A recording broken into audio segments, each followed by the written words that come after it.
ฮัลโหลสบายดีทุกคนวันนี้ก็มาพบกับอยากบอกวีทอล์กวีโนอีกเช่นเคยและในวันนี้เราก็จะยกคำสุภาษิตขึ้นมาเอาร่มขึ้นมาอธิบายนำกันเนาะคำสุภาษิตที่จะมาอธิบายนั่นก็คือนำขึ้นให้ฮิปตักนั่นเอง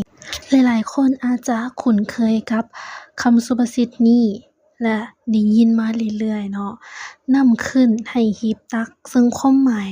ก็ตามตรงเลยเนาะก็คือเมื่อนำมันขึ้นมาเราก็ต้องฮีบตักไว้ฮีบครัวเอาไว้แม่นบ่เพราะฉะนั้นแล้วความหมายของคำสุภาษิตดังกล่าว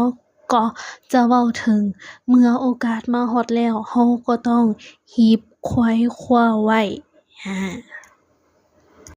แต่เมื่อว่าเราจะตักนำหรือว่าไขว้คว้าโอกาสหั้นได้หลายน้อยส่ำใดมันก็ขึ้นกับตัวของเราว่าเรามีความเกียมพร้อมเราเตรียมอุปกรณ์แนวใดในคำสุภาษิตนี้เพิ่นใช้น้ำขึ้นมาเปรียบเทียบเป็นโอกาสแม่นบ่เมื่อว่าเราจะตักน้ำเราต้องมีหยังแน่นอนเราต้องมีอุปกรณ์เราต้องมีจอกมีซ้ำมีโอ่มีบวยขึ้นกับภาชนะที่ว่าเราได้เตรียมมาตัวอย่างว่าเรามีแต่บวงอยู่ในมือเราจะตักน้ำได้ส่ำใดแน่นอนเราตักน้ำได้เพียงแต่เล็กน้อยสำหรับบวงสดแกงเนาะแต่ถ้าหากว่าเรารู้ว่าน้ำนี้ใกล้ๆจะขึ้นแล้วเรารู้ระยะรู้เวลาอันแน่นอนข้อยรู้แล้วว่ามันจะขึ้นมื้อนี้มันพอจะเป็นในระยะช่วงนี้ข้อยจะเตรียมซ้ำไว้ข้อยจะเตรียมโอ่งไว้เพื่อที่ว่าจะตักน้ำให้ได้หลายๆซึ่งว่าเมื่อเปรียบใส่กับในชีวิตประจำวันของเราเองอาจจะเป็นในด้านการเรียนการศึกษาหรือว่าการซอกเวียกเฮ็ดงานทำหรือการที่ว่าเราจะเป็นนายตัวเอง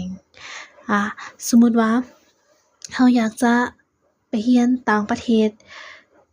แล้วบัดนี้มีทุนออกมาว่าเจ้าต้องสิ่งผ่านเกณฑ์ในการวัดระดับภาษาแต่บัดนี้เรารู้ว่าหลังจากที่เราเรียนจบมัธยมเรียนจบม.7 แล้วเราจะไปเรียนต่อต่างประเทศแล้วในช่วงว่าที่เรายังเรียนมัธยมอยู่หั้นเราได้เตรียมไว้เราจะมีการศึกษาเพิ่มเติมเรื่องภาษาเตรียมซอบเสียงไว้เพื่อแล้วเมื่อว่าเราจบปุ๊บเราก็จะสามารถไขว้คว้าโอกาสนั้นได้และสามารถไปเรียนต่อได้แต่ถ้าเรารู้ว่าเราอยากไปเรียนต่ออยากไปต่างประเทศแต่ว่าตัวเราเองน่ะเราบ่มีความเตรียมพร้อมหยังไว้เลยอาจจะเป็นด้านภาษาศึกษาบรรดาประเทศที่ว่าเราจะไปเมื่อว่าโอกาสมาฮอดเราจะสามารถไขว้คว้ามันได้บ่มันก็คือกับถ้าหากว่าน้ำมันขึ้นมาแต่เราบ่มีอุปกรณ์หยังที่จะไปตักเราก็บ่สามารถไขว้คว้าได้เราเพียงแต่แนมเบิ่งน้ำที่มันขึ้นแนมเบิ่งโอกาสที่ว่ามันกำลังจะปลิวไปเป็นของผู้อื่นแล้วถ้าหากเราตั้งคำถามกับตัวเองว่าแล้วเฮ็ดแนวใดเราจึงจะสามารถเตรียมพร้อมเตรียมตัวเองเพื่อที่จะไขว้คว้าโอกาสเหล่านั้นมาได้แน่นอนว่าการที่เราเตรียมตัวเองนั้นเราก็ต้องเฮ็ดตัวเองให้มีความรู้ในด้านต่างๆคือแต่กี้แอดยกตัวอย่างเกี่ยวกับการเรียนต่างประเทศเนาะและสิ่งที่เราต้องเตรียมก็คือแน่นอนว่าด้านภาษาประเทศนั้นๆที่เราจะไปเรียนแม่นอยู่เราอาจจะได้ทุนที่ว่าไปเรียนภาษาอยู่ต่างประเทศเด้อแต่การที่ว่าเรารู้บรรดาพื้นฐานอาจจะเป็นการทักทายสบายดีรู้เรื่องวัฒนธรรมของเขาเพียงเล็กๆน้อยๆก่อนทำความเข้าใจก่อนที่ว่าเราจะไปประเทศเขากับอีกกลุ่มคนหนึ่งที่อาจจะบ่รู้หยังอาจจะแบบโอเคข้อยอยากไปข้อยได้แล้วข้อยจะไปเลยแน่นอนว่าผู้ที่กล้าเตรียมตัวเองนั้นจะได้ดีกว่าผู้ที่อาจจะยังบ่ได้เตรียมหยังเลยแต่ก็บ่ได้หมายความว่าผู้ที่บ่ได้เตรียมอาจจะบ่ได้เรียนหยังแต่ได้เช่นเดียวกันแต่ว่าในการได้ระดับมันก็อาจจะแตกต่างกันสำหรับผู้ที่เตรียมพร้อมตัวเองอยู่เสมอสำหรับแอดบ่ว่าเราจะเฮ็ดเวียกหรือว่าเรียนอยู่